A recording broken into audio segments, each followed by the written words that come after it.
ओम नमो भगवते वासुदेवाय। हर हर महादेव। स्वागत है आपका हमारे चैनल पर। आज के इस वीडियो में हम आपको सुनाएंगे पूर्णिमा व्रत की कथा। पूर्णिमा का व्रत करने से सभी प्रकार की मनोकामनाएं पूर्ण होती हैं। तो अगर आपने व्रत नहीं भी किया तो भी कथा अवश्य सुने। कथा सुनने से भी आधे व्रत का फल तो अवश्य मिलता है। इसके अलावा हमारे चैनल पर आप सभी प्रकार की व्रत कथाएं सुन सकते हैं। सभी व्रत कथाएं सुनने के लिए और हमसे जुड़े रहने के लिए आपको हमारे चैनल को सब्सक्राइब करके बेल आइकन पर प्रेस करना है। और आज की ये कथा अच्छी लगे तो लाइक करके शेयर करें। साथ ही कमेंट में अपने विचार भी अवश्य लिखें। तो चलिए अब सुनते हैं पूर्णमासी व्रत की कथा। प्राचीन काल में वैभव से परिपूर्ण कार्तिका नाम का एक महानगर था। उस नगर के राजा का नाम नंददास था। उस नगर में धनेश्वर नाम का एक ब्राह्मण निवास करता था। उसकी परम सुशील पत्नी का नाम था रूपवती। वह दोनों प्राणी उस नगर में अत्यंत प्रेम के साथ जीवन व्यतीत कर रहे थे। उनका घर धन धान्य आदि से परिपूर्ण था। किसी प्रकार की कोई कमी नहीं थी। उन दोनों को केवल एक ही दुख था कि उनके कोई संतान नहीं थी, जिसके कारण वे दोनों सदैव उदास रहते थे। एक समय की बात है कि उस नगरी में एक महान तपस्वी साधु आया। उस साधु का नित्य का नियम था कि वह प्रातः भिक्षा के लिए निकलता था और धनेश्वर के पास पड़ोसियों के भवन से भिक्षा मांगता था और वापस चला जाता था। परंतु धनेश्वर के घर से उसने कभी भी भिक्षा नहीं ली। योगी का ऐसा नित्य कर्म जब धनेश्वर को मालूम पड़ा तो वह अपने को भाग्यहीन जानकर अत्यंत दुखी हुआ और एक दिन अति क्षुब्ध होकर धनेश्वर साधु की कुटिया में जा पहुंचा और हाथ जोड़कर बोला, महाराज, आप मेरे पाड़ पड़ोस सब घरों से नित्य भिक्षा लेते हैं, किंतु मेरी भिक्षा स्वीकार नहीं करते।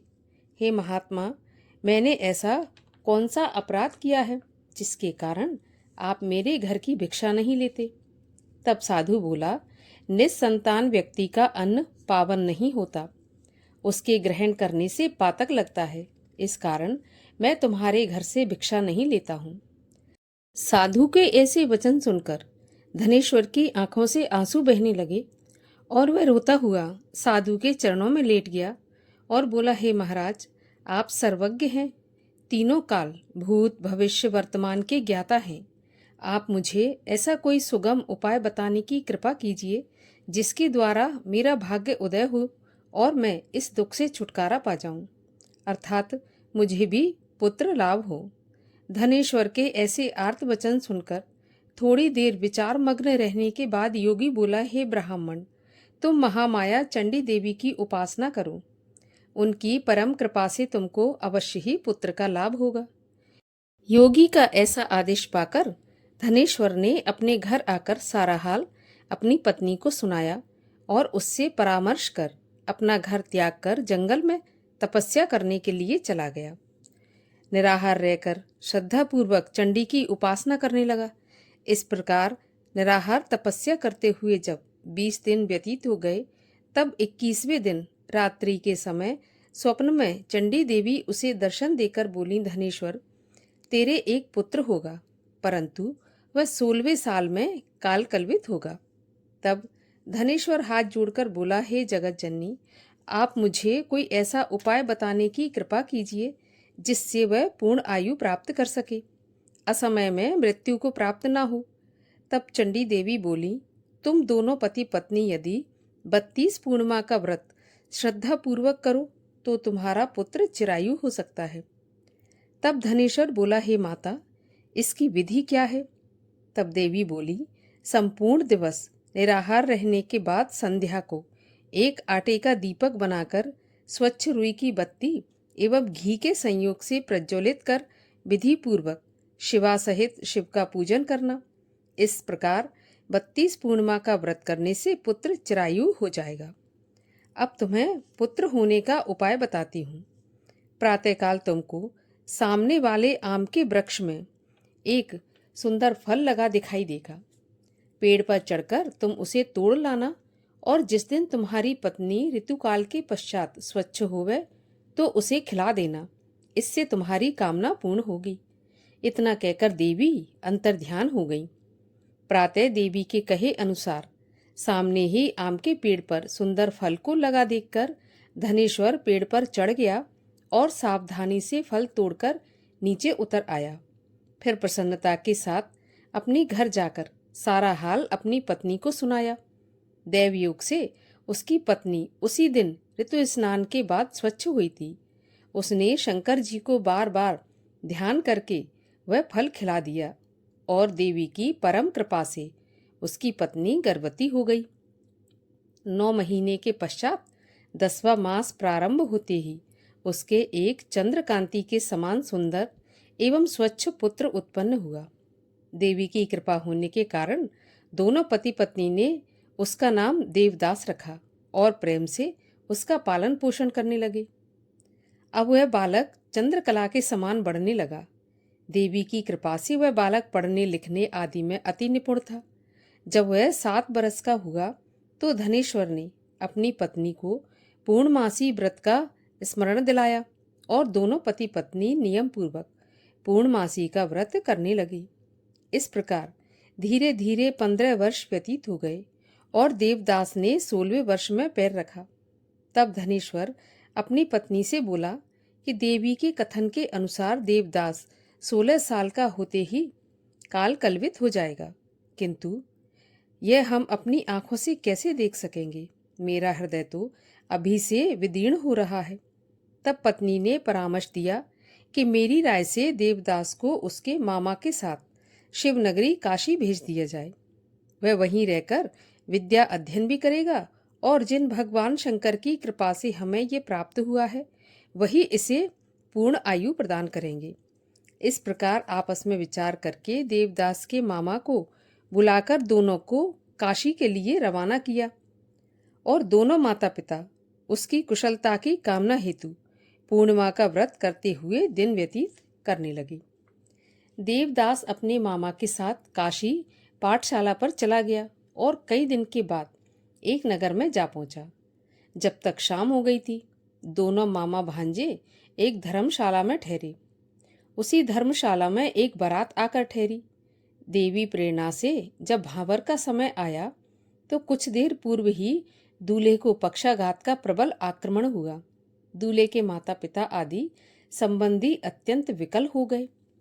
तब किसी ने परामर्श दिया कि इसी धर्मशाला में अमुक कमरे में वर के अनुरूप एक युवक ठहरा है, उसे किसी प्रकार संतुष्ट करके उसी के साथ भांवरें डाल दी जाएं और अन्य जो भी कार्य होंगे वह वर के साथ हो जाएंगे।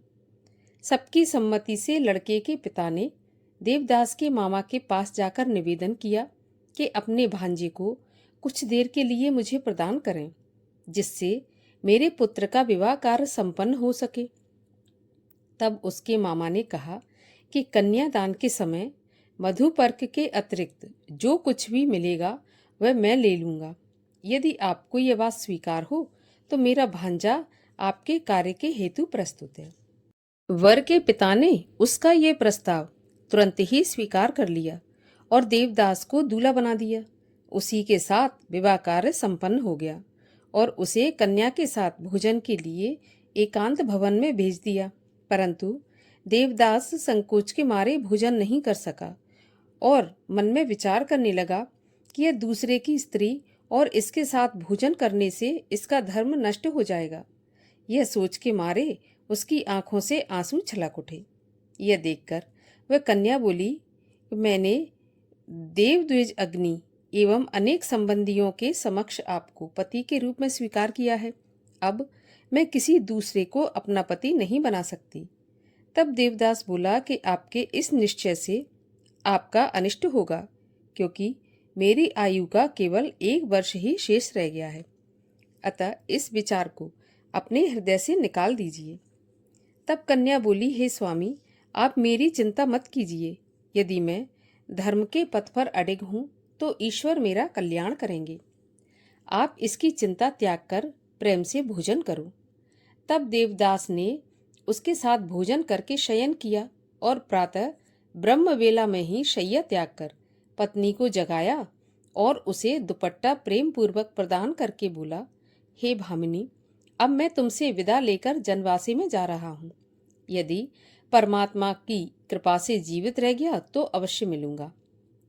वैसे मेरी मृत्यु व जीवन जानने के लिए तुम अपने भवन में उत्तम सुगंध वाली नवपल्लिका का पेड़ लगाना और उसे नित्य प्रति अपने हाथों से सींचना। जब तक वह हरा भरा और फलता फूलता रहेगा तो मुझे जीवित समझना। कदाचित वह पेड़ मुरझाकर सूख जाए तो जान लेना कि अब मैं इस संसार में नहीं रहा। अतः संतोष के साथ मर्यादा का पालन करना। इतना कह पत्नी से विदा होकर देवदास अपने मामा के पास जा पहुंचा और दोनों मामा भांजे उसी समय काशी यात्रा पर चल पड़े और कुछ काल बाद काशी में जा पहुंचे। इधर सवेरा होते ही बारात विदा की तैयारी होने लगी और समस्त बारातियों व वर के साथ वर का पिता मंडप में जा पहुंचा। तब उस कन्या ने वर को देखकर अपने पिता को अपने पास बुलाया और बोली कि आपने जिस वर के साथ मेरा विवाह किया है यह वह नहीं है, अतः यह मेरा पति है ही नहीं, मैं इसके साथ नहीं जाऊंगी। तब तो सभी बाराती बिगड़कर बोले, तुम्हारी शादी इसी के साथ हुई थी, अतः तुमको चलना पड़ेगा। तो कन्या बोली, मैंने कन्यादान के समय कुछ आभूषण वर को दिए थे, वह दिखाइए, तथा मैंने क्या क्या गुप्त बातें इसे बताई थीं वह भी सुना दे। यदि सत्य होगा तो मैं जान लूंगी। कन्या के ऐसे वचन सुनकर पक्षाघात से पीड़ित वह वर लज्जित हो गया और समस्त बारातियों के साथ बारात वापस चली गई। काशी जी में निवास करते हुए 1 वर्ष होने को आया तो एक दिन काला सर्प उसे डसने की कामना से उसके कमरे में आया। देवदास उस समय सो रहा था, अतः उस सर्प का आगमन न जान सका और उस सर्प के प्रभाव से देवदास के आसपास की सारी धरती काली पड़ गई। परंतु उस विष का प्रभाव देवदास पर नहीं हुआ, क्योंकि उसकी माता 32 पूर्णिमाओं का अपना संकल्प पूरा कर चुकी थी। अतः देवदास के प्राण नहीं निकले और वह जीवित रहा। सांप के निष्क्रिय होने का समाचार जब यमराज को पता चला तो वह अपने वाहन पर सवार होकर देवदास के प्राण लेने को चला। रात्रि का समय था। काशी में काशीपति के गण चारों ओर घूम घूम कर पहरा दे रहे थे। अचानक उनकी दृष्टि यमराज पर पड़ी तो वह उनके आगमन का कारण जानने की उत्सुकता को नहीं दबा सके और यमराज के पीछे पीछे चल दिए। अपने प्रयासों से उनके आने का अभिप्राय ज्ञात कर लिया और यह समाचार देने के लिए वह देवाधिपति शंकर जी के पास पहुंची और विस्तार से सारा हाल भवानी शंकर को सुना दिया। त्रिकालदर्शी शिवजी ने अपनी यौगिक शक्ति से उसकी माता द्वारा व्रतों का संकल्प, यमराज के आगमन का सारा हाल गिरजा को सुनाया। यह सुनकर गिरजा मात्र व्यथा से व्यथित हो शिवजी से बोली, हे स्वामी, मेरा निवेदन है कि आप उस अबोध देवदास को अभयदान दीजिए, क्योंकि वह आपकी शरण में है और उसकी माता ने भी आपकी पूजा करते हुए 32 पूर्णिमाओं का व्रत किया है। इसलिए उस पर कृपा करके देवदास को जीवन दान दीजिए। भक्त वत्सल भगवान शिव ने गौरा के ऐसे वचन सुनकर हर्षित हो देवदास के स्थान पर गए जहां वह प्राणहीन निश्चल पड़ा था। उसके मुंह में एक अमृत बूंद डालकर अंतर्ध्यान हो गए और देवदास सोए हुए व्यक्ति के समान उठ बैठा और अपने मामा से कहा कि 16वां साल भगवान की कृपा से पूरा हो गया, इसलिए अब घर चलना चाहिए। ऐसा विचार करके घर के लिए चल दिए। इधर उसकी पत्नी उसके आदेश के अनुसार नवपल्लिका का पेड़ लगाकर नित्य पावन जल से सींचती हुई अपने पति के ध्यान में मग्न रहती थी। जब यमराज ने देवदास के प्राण निकाले तब नवपल्लिका के मुरझाए हुए पुष्पों को देखकर वह अति व्यथित हो गई और कुछ काल के पश्चात ही जब देवदास को शिवजी ने जीवित कर दिया तब नवपल्लिका के पुष्प पुनः सुरक्षित एवं पूर्व के भांति हो गए। यह देखकर वह आनंद से अपने पिता के पास जाकर बोली, पिताजी, मेरे प्राणनाथ जीवित हैं, आप मेरी विनती पर ध्यान दीजिए और उनका पता लगाने का प्रयत्न कीजिए। अभी बाप बेटी में यह बात हो ही रही थी कि बाहर से समाचार मिला कि आपके दामाद देवदास आपके द्वार पर आ गए हैं। तब दोनों बाप बेटी परम प्रसन्न हो शिव जी का गुणगान करने लगे और अपने संबंधियों को एकत्र कर सबके समक्ष उसकी परीक्षा करके, और परीक्षा में भली भांति जब विश्वास हो गया कि वह वही लड़का है जिसके साथ विवाह हुआ था, तब बड़ा आनंद मनाया और 1 सप्ताह तक उसकी मेहमानदारी करने के बाद तमाम दहेज आदि के साथ कन्या सहित विदा कर दिया। देवदास पत्नी तथा मामा के साथ अपने गांव जा पहुंचे। घर में पहुंचकर पत्नी सहित माँ बाप के चरणों में शीश नवाया। माँ बाप परम प्रफुल्लित हुए और दोनों को अनेक आशीर्वाद देकर गले से लगाया। धनेश्वर ने अपने पुत्र को मृत्यु भय से मुक्त हो जाने पर बड़ा भारी उत्सव मनाया और ब्राह्मणों को अति प्रसन्न होकर दान देकर संतुष्ट किया। भगवान श्री कृष्ण बोले, हे माता, जो स्त्रियां श्रद्धा भक्ति से इस व्रत को करती हैं वह वैधव्य की विषम व्याधि से मुक्त हो अटल सौभाग्यवती होकर सकल सुखों की अधिकारिणी होती हैं। मेरे इन वचनों में लेश मात्र भी संशय नहीं है। व्रत करने वाला चाहे स्त्री हो या पुरुष, भगवान शंकर की कृपा से संसार के सकल आनंद भोग कर अंत में आवागमन रहित होकर शिवलोक को प्राप्त होता है। बोलिए भगवान शिव शंकर की जय। श्री कृष्णचंद्र भगवान की जय।